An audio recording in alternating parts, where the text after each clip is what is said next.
बोल माया में क्या जिकारो के बांध है तभी भी मैं कखी नहीं जान दो ना और कखी ना पेड़ भी लो लो और पट से चल रहा मन क्यों का प्राण है जिंदु पैरों की कृपा से सुख का फूल दुख का कांदा जीवन मां आंदा जांदा। प्रांशु फिल्म प्रोडक्शन प्रस्तुत करता है प्रवृत्ति जीवन को दर्शाता हिंदी धारावाहिक 100 बकरी वाली।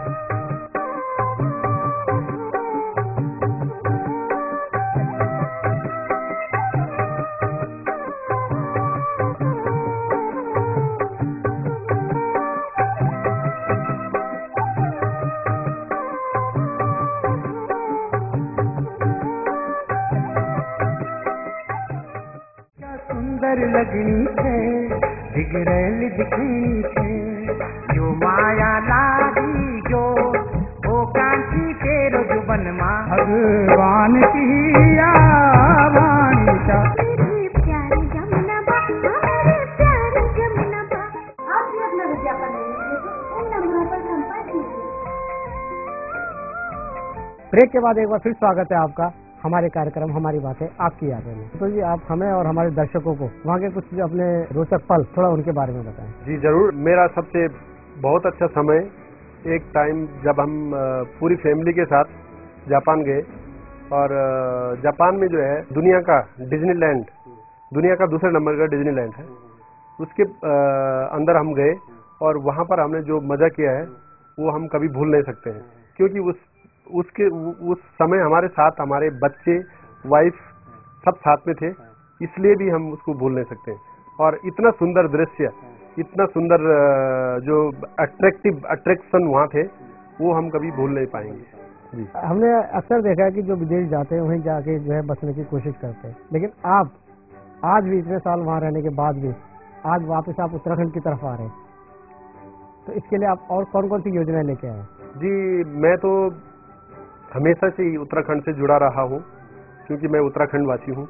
तो सोचता हूँ जब रात को भी सपने आते तो उत्तराखंड के बारे में आते हैं, और सोचता हूँ कि दुनिया में मैंने जो कुछ देखा है या जो भी मैंने महसूस किया है वो सब चीज़ें अगर हमारे उत्तराखंड में उपलब्ध हो जाएं तो हमारा उत्तराखंड स्वर्ग बन सकता है। वैसे भी हमारा उत्तराखंड स्वर्ग है, लेकिन और सुंदर हो सकता है।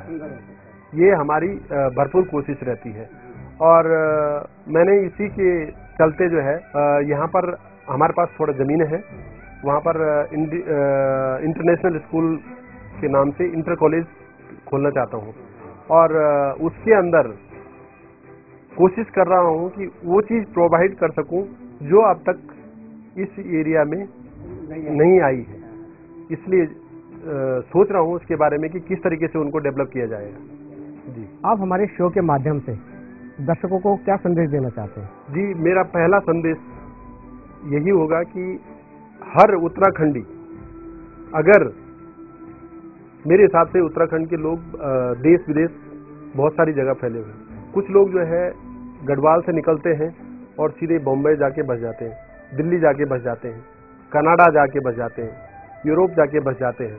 मेरा उन लोगों से एक संदेश है कि वो लोग जो भी अपने उत्तराखंड से बाहर हैं, एक बार साल में एक बार कम से कम अपनी जन्मभूमि में जाएं और वहाँ के बारे में थोड़ा भी सोचने की, अगर उनके पास टाइम है तो थोड़ा बहुत भी सोचेंगे तो शायद उससे हमारे उत्तराखंड में विकास की लहर दौड़ सकती है और हम अपने उत्तराखंड को सुदृढ़ और संपन्न उत्तराखंड बना सकते हैं। ये मेरा पहला संदेश उत्तराखंड वासियों के नाम है। और दूसरा, मैं एक शब्द उत्तराखंडियों से ही कहना चाहता हूँ कि उत्तराखंड के बहुत सारे लोग विदेश जाने के लिए दलालों के चक्कर में फंस जाते हैं और अपनी बहुत सारी रकम, बहुत बड़ी रकम दलालों को देके और उनके झांसे में आके और उस रकम को डुबा के चले जाते हैं। आज विदेशों में भी मंदी की मार बहुत ज़्यादा है। तो मेरा उत्तराखंडियों से निवेदन है, उत्तराखंडी भाइयों से निवेदन है कि वो लोग अपनी प्रतिभा पे अपने जान पहचान वाले के पास बगैर पैसे भरे विदेश जाने की योजना बनाएं, ना कि पैसा भर के। बहुत बहुत शुक्रिया आपका, बहुत ही अच्छा संदेश हमारे कार्यक्रम के माध्यम से दर्शकों के लिए जा रहे हैं। डॉक्टर जी बहुत बहुत धन्यवाद, आप हमारे कार्यक्रम हमारी बातें आपकी यादें में आए। तो ये था हमारा आज का कार्यक्रम, हमारी बातें आपकी यादें।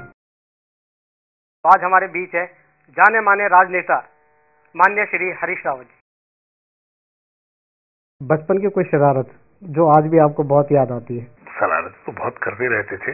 दो बातें मुझे याद रहती है। एक तो यह है कि जिसकी ककड़ी हमको गांव में चोरनी होती थी तो उसके माँ बाप सुबह गाली देते हैं, तो ये सोच करके हम उसकी चोरी हुई ककड़ी का एक हिस्सा उसके बच्चे को भी खिला देते थे, उसको भी भागीदार बना देते थे। और दूसरा जो है किताब दूसरे की ले लेता था और अपने बस्ते में जो है संतरे रख करके अपने दोस्तों के लिए उनके लिए ले जाता था। तो एक बार मुझसे पूछा तुम्हारी किताब कहाँ है, तो मैंने कहा बस्ते में। उन्होंने कहा निकालो बस्ते में। अब बस्ते में निकालता क्या, उसमें तो संतरे थे। हाँ, तो संतरे थे उसमें और 2 अंडे रखे हुए थे।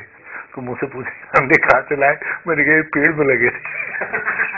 तो सबसे ज्यादा हाथ आप कौन से काम में बटाते थे? गाने का भी शौक रखते थे, सबसे अच्छा पर्व आपको कौन सा लगता है?